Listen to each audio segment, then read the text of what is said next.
10वां नहीं आया है ना, तो चलो 10वां पढ़ाते फिर। क्वेश्चन नंबर 10, इसमें क्या बोला है देखो, कह रहा है एक 5 मीटर लंबी सीढ़ी दीवार के सहारे झुकी है। एक 5 मीटर लंबी सीढ़ी, जैसे मान लो ये दीवार, समझने के लिए दिख तो लाइन रहा है लेकिन दीवार समझो इसको, ठीक है ना। इस दीवार से 5 मीटर लंबी सीढ़ी ऐसे झुकी, जो कि देखे ही होगे, दीवार पे ऐसे टेक लगा के खड़ी कर देते,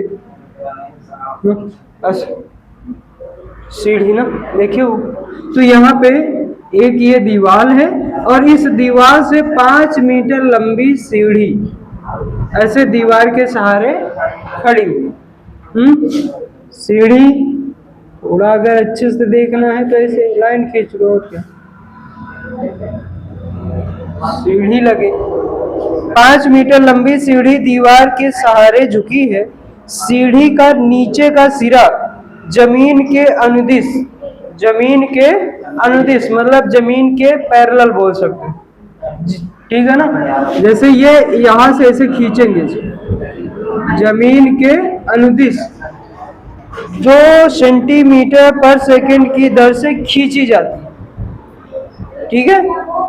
सीढ़ी का नीचे का सिरा जमीन के अनुदिश दीवार से 2 सेंटीमीटर, दीवार से दूर 2 सेंटीमीटर पर सेकंड। दीवार से दूर मतलब ये दीवार है तो 2 तरीके होता ना, एक सीढ़ी को इस साइड से ऐसे खींचो दीवार के साइड, और दूसरा तरीका क्या हो सकता है, इस सीढ़ी को ऐसे पकड़ के खींचो इस साइड, दीवार से दूर, दीवार से कहाँ दूर। तो दीवार से दूर किस रेट से, 2 सेंटीमीटर पर सेकेंड, मतलब 1 सेकेंड में 2 सेंटीमीटर दूरी हो जाती है, ठीक है ना। मतलब 2 सेंटीमीटर दूर लेके चले जाते हैं। 2 सेंटीमीटर दूर मतलब जहां पहले थी, जैसे अभी प्रेजेंट टाइम पे यहाँ है तो 1 सेकेंड बाद इससे 2 सेंटीमीटर दूर हो जाए। दीवार से तो जितना ये पहले से उतना और प्लस कर देंगे, ऐसा ना। ये मत सोचना कि दीवार से इसकी दूरी, ठीक है, पहले से जो दूरी है उसके आगे 2 सेंटीमीटर और खींचेंगे 1 सेकेंड में। 1 सेकेंड में कितना, 2 सेंटीमीटर, ठीक है। फिर बोला है दीवार पर इसकी ऊंचाई किस दर से घट रही है जबकि सीढ़ी के नीचे का सिरा दीवार से 4 मीटर दूर है। तो ये क्या है, ऊपर का सिरा, ऊपर का सिरा यहाँ है, तो ये जैसे इसको खींचोगे इधर से ऐसे सीढ़ी ऐसे, तो इसको जब खींचोगे तो ये क्या होगी, ये सीढ़ी जो ऊपर का सिरा है वो ऐसे डाउन होने लगेगा, देखे होगे। जैसे सीढ़ी ऐसे लगा दो, नीचे से खींचोगे तो ऊपर से सिरा क्या होगा, नीचे की तरफ आएगा, पूरा खींच लोगे तो जमीन में आ जाएगा, ठीक है। तो ये क्या होगा, जैसे इसको 2 सेंटीमीटर पर सेकंड से अगर इसको खींच रहे हो तो ये किस दर से ये नीचे साइड आएगा, तो इसकी हाइट क्या होगी, कम होगी। तो यहां से भी पता चलेगा जो आंसर आएगा वो निगेटिव में आएगा। कैसे निगेटिव में आएगा, कैसे समझोगे, क्योंकि ये हाइट क्या होगी, ये घटेगी, नीचे की साइड आएगी, ठीक है, डिक्रीज करेगा, ठीक है। तो ये निगेटिव आएगा, तो ये मत सोचना गलत है, गलत क्या है, वो सही है। केवल उससे पता क्या चलेगा, आंसर में जरूरी नहीं कि माइनस साइन लगा के दे, माइनस साइन केवल क्या बताएगा कि डिक्रीज हो रहा है, घट रहा है, ठीक। तो वहां ये पहले से ही बोला है, देखो किस दर से घट रही है जबकि सीढ़ी के नीचे का सिरा 4 मीटर दूर है। ये वाली दूरी कितना, 4। तो इसको पहले, क्योंकि हमें पहले वैल्यू थोड़ी ना रखना है, तो पहले इसको क्या माने, x मान ले, और इसको क्या मान ले, y मान ले। तब पहले तो फार्मूला बनाना पड़ेगा ना। जैसे अभी पीछे वाले जितने भी क्वेश्चन किए वो, उन सभी में क्या होता था, उन सभी में ये होता था कि जैसे स्फीयर दिया जाता था, क्यूब दिया जाता था, सर्कल दिया जाता था, तो इन सब के फार्मूले हमें पहले से पता है, याद, ठीक है ना। तो वहां डायरेक्ट आयतन में परिवर्तन कह देगा, अगर गोले के आयतन में परिवर्तन ज्ञात कीजिए तो v बराबर 4/3 पाई r क्यूब लगाएंगे, वहां पता चल जाता। तो यहाँ पहले ये बनाना पड़ेगा फार्मूला, ठीक। तो यहाँ सबसे पहले ये देख रहे हो, क्या देख रहे हो कि ये जो दीवार है और ये जमीन है, ये इसको समांतर मान के मतलब एकदम समतल मान के चलोगे, दीवार ओ जमीन, ठीक। और ये दीवार इस पे क्या होगी, परपेंडिकुलर होगी, 90 डिग्री एंगल बनाएगी। इसका मतलब ये सीढ़ी और दीवार और इसके साथ साथ जो जमीन है वो अगर एक साथ देखोगे तो ये एकदम ट्रायंगल दिखेगा। कैसा ट्रायंगल दिखेगा, राइट एंगल ट्रायंगल, 90 अंश का कोण बनाते हुए दिखेगा ना। तो ये वाला कोण कितना होगा, 90 डिग्री होगा। और ये जो सीढ़ी है ये किसका काम करेगी, हाइपोटेन्यूज का, कर्ण का काम करेगी ना। और ये इसको क्या बोल सकते हो, परपेंडिकुलर, इसको बेस बोल सकते हो। ये थीटा ले लोगे तो कोई बोल दो, वो तो थीटा लेने पे डिपेंड करता है ना कि बेस कौन है और परपेंडिकुलर कौन है। तो यहाँ पे एक को लंब एक को आधार बोल दो, ये दीवार है लंबवत खड़ी है तो लंब बोल दो, कोई दिक्कत नहीं इसमें, ठीक है। तो यहाँ से देख रहे होगे, सबसे पहले अगर प्रारंभिक स्थिति में देखोगे तो सबसे पहले मान लेते हैं कि जो सीढ़ी की इस दीवार से सीढ़ी की दूरी कितनी है, सीढ़ी के निचले सिरे की दूरी कितनी है, x है। और सीढ़ी के ऊपरी सिरे क्या है, y है, ठीक। दीवार को कितने ऊंचाई पे टच कर रही है, y ऊंचाई पे। तो ये अगर y ऊंचाई पे टच कर रही है, x ऊंचाई पे, तो यहाँ पे पाइथागोरस प्रमेय लगाओगे, क्या हो जाएगा, हाइपोटेन्यूज का स्क्वायर बराबर परपेंडिकुलर का स्क्वायर प्लस बेस का स्क्वायर। तो पहले इधर लिख लो, x square plus y square is equal to 5 के स्क्वायर। तो यहां से देख रहे होगे कि इसमें क्या दिया है, यहाँ पे सवाल में और कुछ दिया है। ये पहला फार्मूला तो हमें मिल गया ना, अब हमें निकालना क्या है, हमें और क्या दिया है कि जो ये सीढ़ी के मतलब दीवार के आधार से जो सीढ़ी की दूरी है वो किस रेट से बढ़ रही है, 2 सेंटीमीटर पर सेकेंड। तो किस में परिवर्तन हो रहा है, x में परिवर्तन, किसके सापेक्ष, टाइम, यस मतलब सेकंड, टाइम के सापेक्ष ना। तो यहाँ क्या दिया है, और इसको इक्वेशन फर्स्ट बना लो, तथा यहाँ पे क्या हो जाएगा, dx अपॉन dt बराबर 2 सेंटीमीटर पर सेकंड हो जाएगा, ठीक है। तो अब हमें क्या चाहिए, हमें क्या चाहिए, dy बाई dt चाहिए, क्या चाहिए, dy बाई dt चाहिए, ठीक है। तो dy बाई dt चाहिए, तो इसको क्या कर दें, इक्वेशन फर्स्ट को डिफरेंशिएट कर दें ना, वहीं पे दोनों है x और y, यहाँ y की स्क्वायर है। तो यहाँ पे क्या कर दें, समीकरण 1 का x के सापेक्ष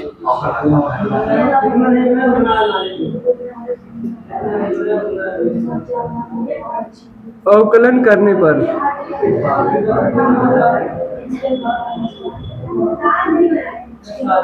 तो क्या कर दोगे अवकलन, तो क्या मिलेगा, d dt आप t के सापेक्ष करें, x के सापेक्ष। हमें क्या चाहिए, हमें चाहिए dy बाई dt चाहिए ना, तो t के सापेक्ष करें, तो d dt आप x square plus y square बराबर d dt आप 25 तो कांस्टेंट है इसका 0 हो जाएगा। अब x स्क्वायर का बताओ, डी डी एक्स आप एक्स स्क्वायर, जिसका हो जाएगा 2x स्क्वायर, और साथ में 2x, और साथ में क्या रहेगा, dx upon dt। Y square का क्या होगा, 2y dy बाई dt, ठीक है। तो क्या चाहिए, dy बाई dt चाहिए, तो इसको एक साइड कर लो, बाकी सबको दूसरे साइड। तो 2y dy बाई dt, उधर जाएगा तो -2x dx अपॉन dt, 2 से 2 कट जाएगा, तो dy बाई dt बराबर minus x upon y, y को उधर ले जाओ तो क्या हो जाएगा, dx अपॉन dt हो जाएगा। तो अब dx अपॉन dt की वैल्यू रख दो, x की वैल्यू रख दो, y की वैल्यू रख दो, ठीक। लेकिन x का पता है, बोला है कि जब x कितना मीटर का हो, 4 मीटर दूरी पर ना, x 4 मीटर की दूरी पर हो तो dy बाई dt की वैल्यू निकालना है। तो लेकिन y तो नहीं दिया ना, तो y कहां से निकालेंगे, इसमें रख करके। तो x बराबर क्या रखोगे, x बराबर, इसको समीकरण 2 बना देते, x बराबर 4 मीटर, समीकरण 1 में, मीटर में दिया सेंटीमीटर में, 5 मीटर लंबी सीढ़ी है, ये भी मीटर में वो भी मीटर, जो dx अपॉन dt है वो सेंटीमीटर में ना, ठीक। तो ये भी ध्यान देना, कन्वर्ट कर लेना, नहीं तो आंसर आएगा गलत, ठीक। तो समीकरण 1 में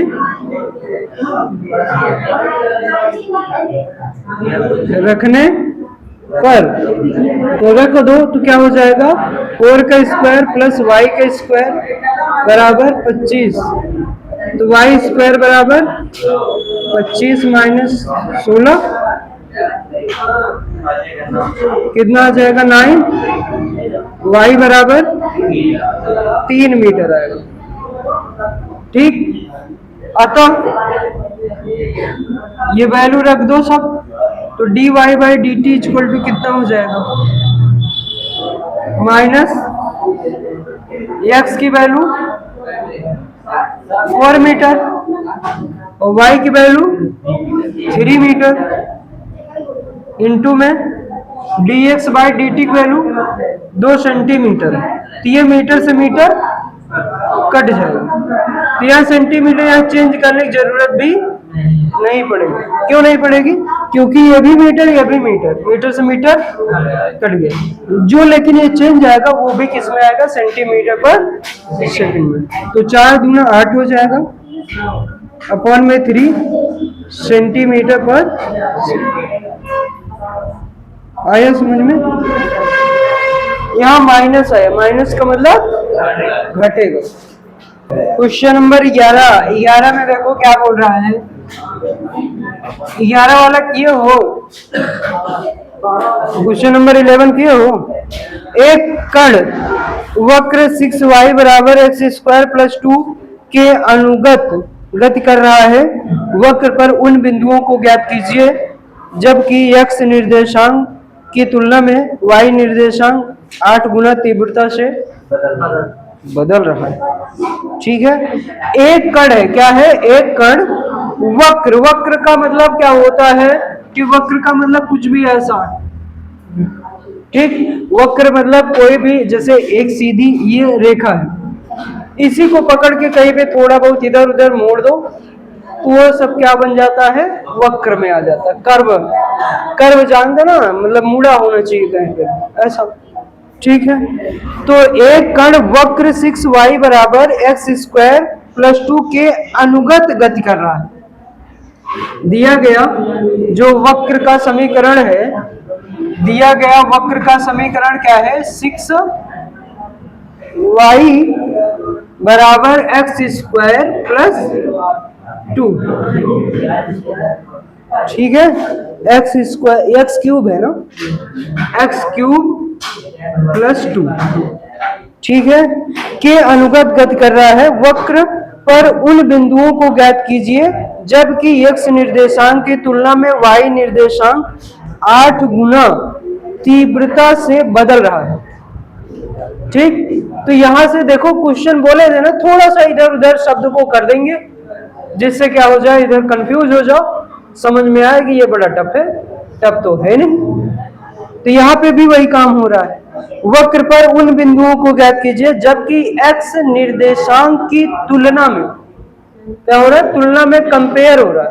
जो कंपेयर हो रहा है मतलब उसे बोलते हैं सापेक्ष, ठीक, उसी को नीचे रखते हैं, ठीक। तो इसका मतलब x निर्देशांक के सापेक्ष, वही हम समझ लो, अगर ये बोल देते तो समझ जाते हैं, ठीक, तो x निर्देशांक की तुलना में मतलब x निर्देशांक के सापेक्ष, ठीक है। y निर्देशांक 8 गुना तीव्रता से बढ़ रहा है, बदल रहा है, वही बढ़ रहा है, बदल रहा है, ठीक, 8 गुना तीव्रता से बदल रहा है, मतलब y में परिवर्तन हो रहा है, किसके सापेक्ष, x के सापेक्ष, किस रेट से, 8, ठीक। लेकिन यहाँ पे कोई यूनिट नहीं दिया है, ठीक है ना, तो यूनिट वैसे भी नहीं होगा, ये यहाँ पे देखो, ये सब यहाँ पे कोई यूनिट नहीं लिखना, जब नहीं दिया तो नहीं लिखना, कुछ भी नहीं करना। तो यहाँ से देखो, इसमें dy बाई dx बराबर क्या दे दिया, 8 दे दिया है। तो यहाँ पे क्या बोल रहा है, वक्र पर उन बिंदुओं को ज्ञात कीजिए, मतलब जैसे ये वक्र है तो उस बिंदु को ज्ञात करना है। बिंदु मतलब, बिंदु का मतलब जानते हो, बिंदुओं के निर्देशांक, बिंदुओं को ज्ञात करना मतलब बिंदुओं के निर्देशांक ज्ञात करना। बिंदु ज्ञात करना मतलब क्या करोगे, ऐसे पॉइंट आएगा लो, पॉइंट का कोई मान होता है क्या, पॉइंट का मान नहीं, निर्देशांक होता है। क्या होता है, निर्देशांक, मतलब इस पॉइंट का निर्देशांक निकालना, निर्देशांक का मतलब x निकालना, और ये पढ़े हो ना, किसी बिंदु का निर्देशांक क्या होता है, x, y के रूप में लिखा जाता है, ठीक। तो इसका मतलब x की वैल्यू निकालना है और y की वैल्यू निकालना है, उस पॉइंट पे निकालना, कर्व जो भी होगा उस कर्व के उस पॉइंट पे निकालना है, जिस पॉइंट पे जो y है वो x के सापेक्ष 8 गुना तेजी से बदल रहा हो, ठीक। तो यहाँ पे इसको इक्वेशन फर्स्ट बनाओ और इसको डिफरेंशिएट कर दो, dy बाई dx हमें पता है, तो dy बाई dx मतलब इसको x के सापेक्ष अवकलन कर दें। तो यहाँ पे लिखोगे समीकरण 1 का x के सापेक्ष, x के सापेक्ष अवकलन करने पर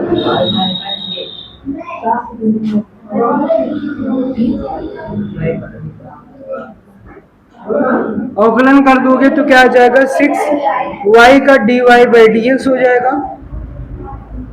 बराबर d dx of x cube हो जाएगा प्लस d dx ऑफ 2 होगा, और 2 का तो कांस्टेंट है, 0 हो जाएगा। तो dy बाई dx बराबर 3x स्क्वायर। तो यहाँ से 6 को उधर भेज दूं, dy बाई dx बराबर 1/2 x स्क्वायर, ठीक। अब dy बाई dx की वैल्यू क्या है, 8 है, तो यहाँ 8 लिखो, 1/2 x स्क्वायर। तो x स्क्वायर बराबर कितना मिलेगा, 8 गुना 16, 16 किसका स्क्वायर है, 4 का ना। तो x इक्वल टू क्या मिलेगा, +-4, दो वैल्यू लिखोगे, ठीक है ना, क्योंकि यहाँ +4 भी हो सकता है और -4 भी हो सकता है। तो इसका मतलब 2 पॉइंट ऐसे मिलेंगे जिस पर क्या होगा, y x के सापेक्ष 8 गुना तेजी से बदल रहा होगा। तो सबसे पहले x बराबर +4 समीकरण 1 में रख दो, समीकरण 1 में रखने को तो रख दो, तो क्या आ जाएगा, 6y बराबर 4 का क्यूब +2, तो 6y बराबर 4 का क्यूब 64 +2, तो y बराबर 66/6, तो y बराबर 11। अब x बराबर -4 रखो, -4 समीकरण 1 में रखने पर, तो रख दो तो क्या मिल जाएगा, 6y बराबर -4 का क्यूब +2, तो 6y बराबर -64 +2, तो 6y बराबर -62 अपॉन में 6। इसको काटो, किससे कटेगा, 2 से कटेगा, 2 × 6, 2 कम, इधर y, तो y बराबर क्या आ जाएगा -31/3। तो अभीष्ट बिंदु कौन कौन से हो जाएंगे? जो रिक्वायर्ड पॉइंट की अगर बात करेंगे तो क्या होंगे? एक +4, जब +4 होगा तो y कितना होगा? 11, ठीक। और जब x की वैल्यू -4 होगा तो -4 रखने पर y कितना मिला है?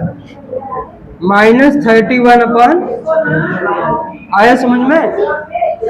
तो ये जो बिंदु होंगे वो कौन कौन से होंगे? 4, 11 और -4, -31/3, ठीक है।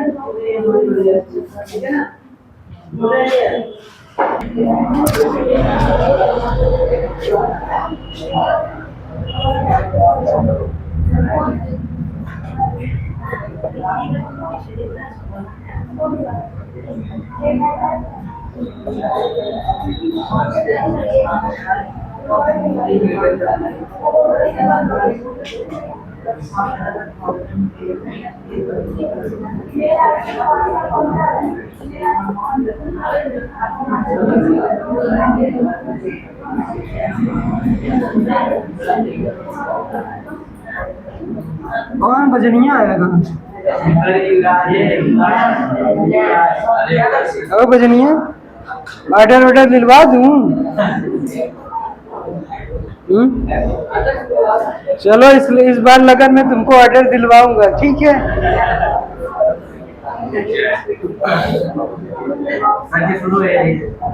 क्या? निखिल की शादी का ऑर्डर ले लो। सचिनों की शादी का ऑर्डर ले लो। हवा के एक बुलबुले। क्वेश्चन नंबर 12, सवाल जो है 12।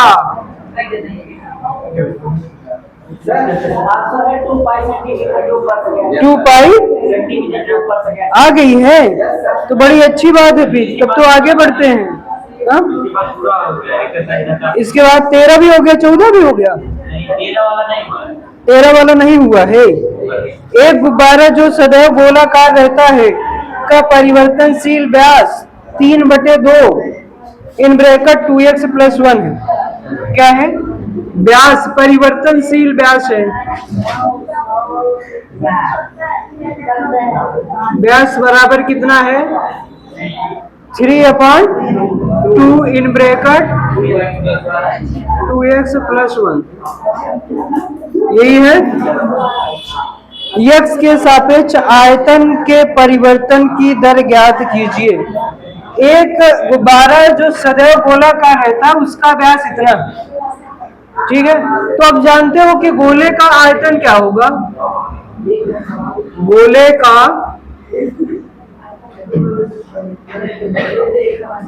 गोलू भैया का आयतन क्या होगा?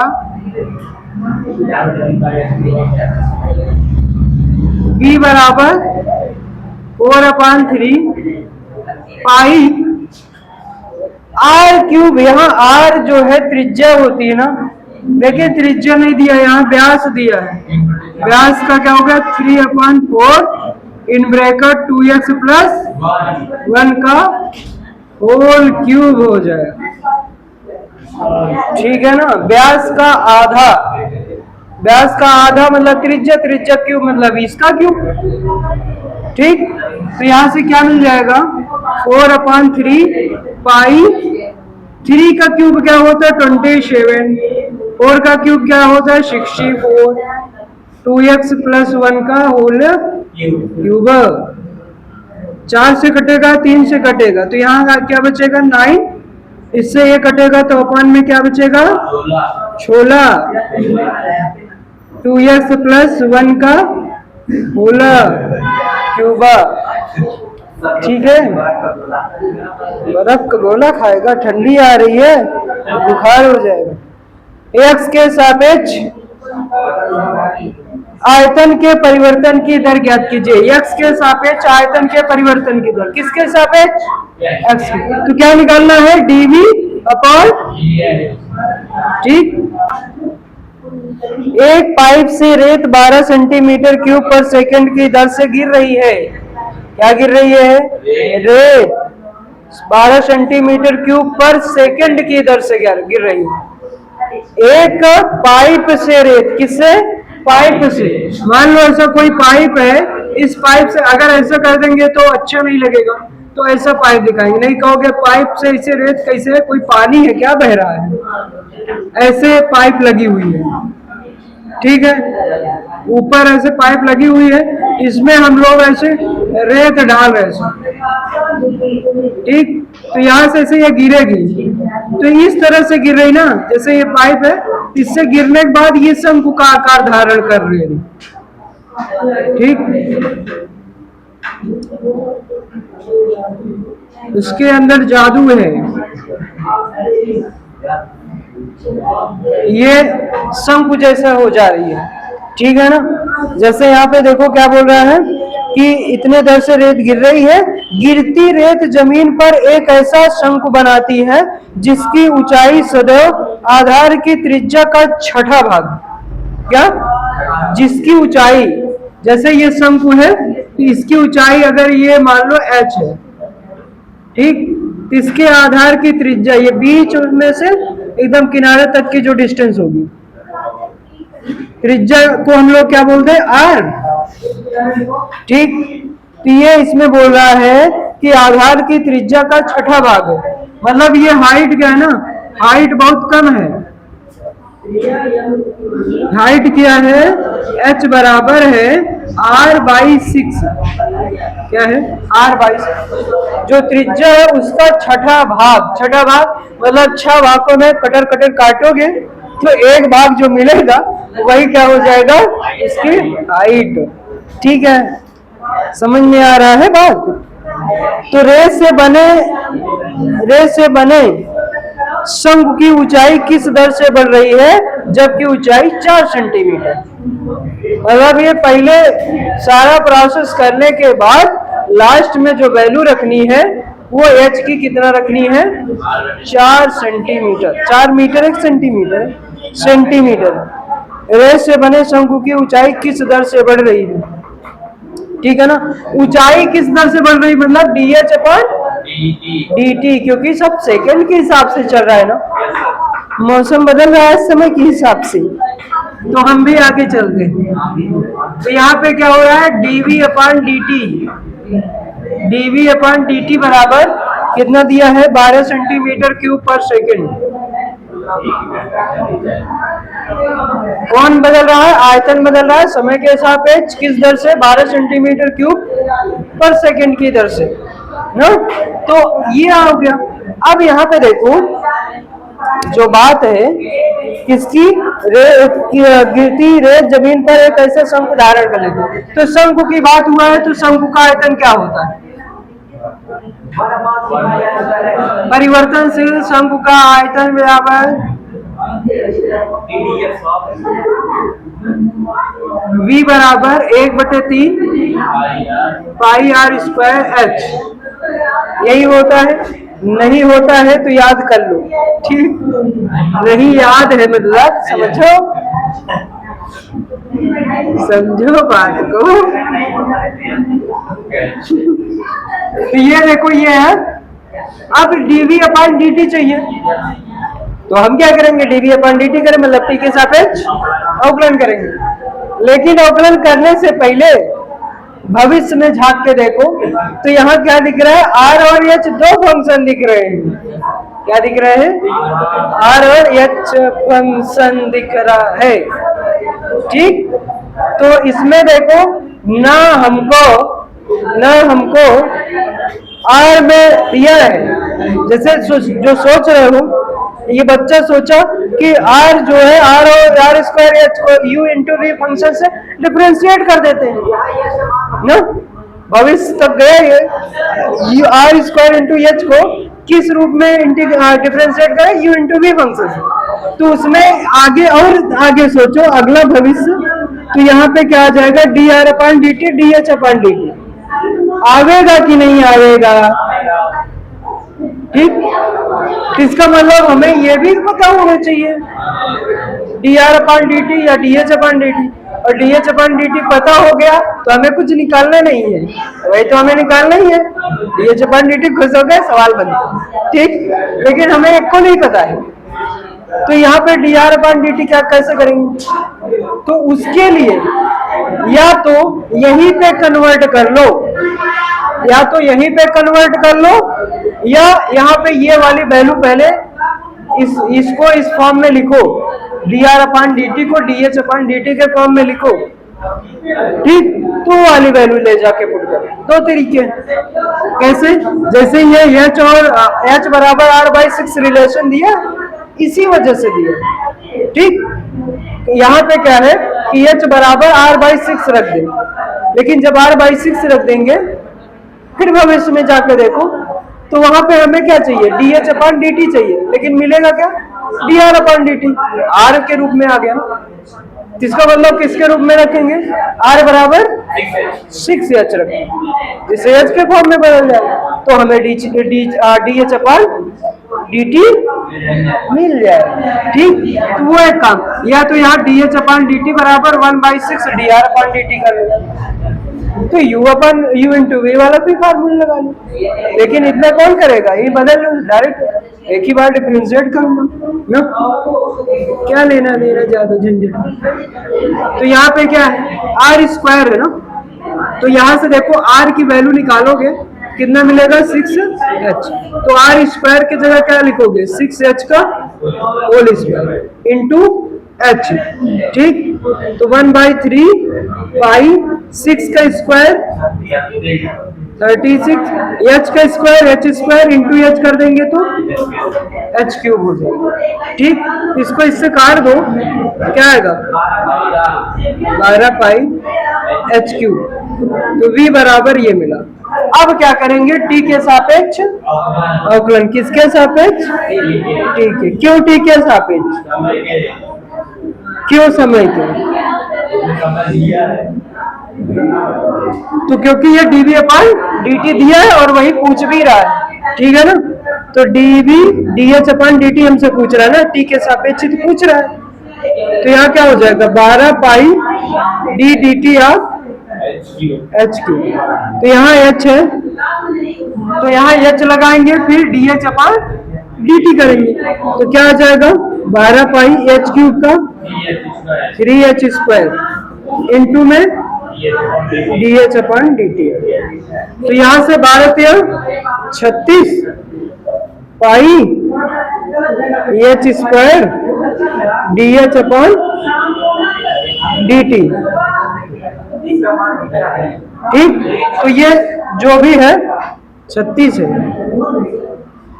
ठीक, dH अपन dt के निकालना में तो एक साइड इसको कर लेते, बाकी सबको दूसरे साइड भगाते हैं।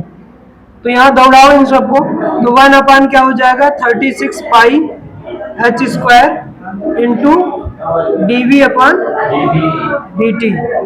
ठीक, इन सबको इसके साइड ले आए, तो 1/36 पाई h की वैल्यू वहां पे बोला है कितना दिया है?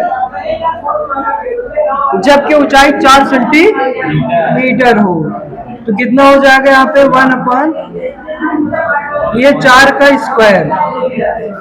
ठीक, ये dH अपन dt है, इंटू में 12, तो 12 36, 1/4 के स्क्वायर 16 48 पाई आएगा सेंटीमीटर पर।